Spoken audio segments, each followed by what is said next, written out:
ദൈവമായ കർത്താവ് പറയുകയാണ്, ഞാൻ നിനക്ക് വീണ്ടും ആരോഗ്യം നൽകും, നിന്റെ മുറിവുകൾ വെച്ച് കെട്ടും.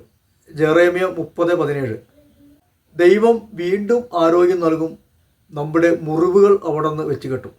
അവൻ്റെ മുറിവിനാൽ നമുക്ക് സൗഖ്യമുണ്ട്, അവൻ്റെ ക്ഷതങ്ങളാൽ നാം സൗഖ്യപ്പെട്ടു കഴിഞ്ഞു. ആരോഗ്യമുള്ളവർക്കല്ല, രോഗികൾക്കാണ് വൈദ്യനെ കൊണ്ട് ആവശ്യം. നമ്മുടെ യേശു വൈദ്യന്മാരുടെ വൈദ്യനാണ്, ഡോക്ടർമാരുടെ ഡോക്ടറാണ്. സർവസൃഷ്ടാവായ യേശുവിൽ പ്രത്യാശ അർപ്പിക്കാം. മനസ്സിനും ശരീരത്തിനും ആരോഗ്യം നൽകും. ചിന്തകളെ അവിടുന്ന് ബലപ്പെടുത്തും. നമ്മുടെ ആന്തരിക മനുഷ്യനെ അവിടുന്ന് പുഷ്ടിപ്പെടുത്തും. ദൈവത്തിൻ്റെ ഒരു വാക്കുമതി പരിപൂർണമായ സൗഖ്യം നമുക്ക് ലഭിക്കാൻ. അവിടുന്ന് വചനമയച്ച് അവരെ വിനാശത്തിൽ രക്ഷിച്ചു. ശരീരത്തിലും മനസ്സിലും ആത്മാവിലും കർത്താവ് സൗഖ്യം നൽകും, വിടുതൽ നൽകും.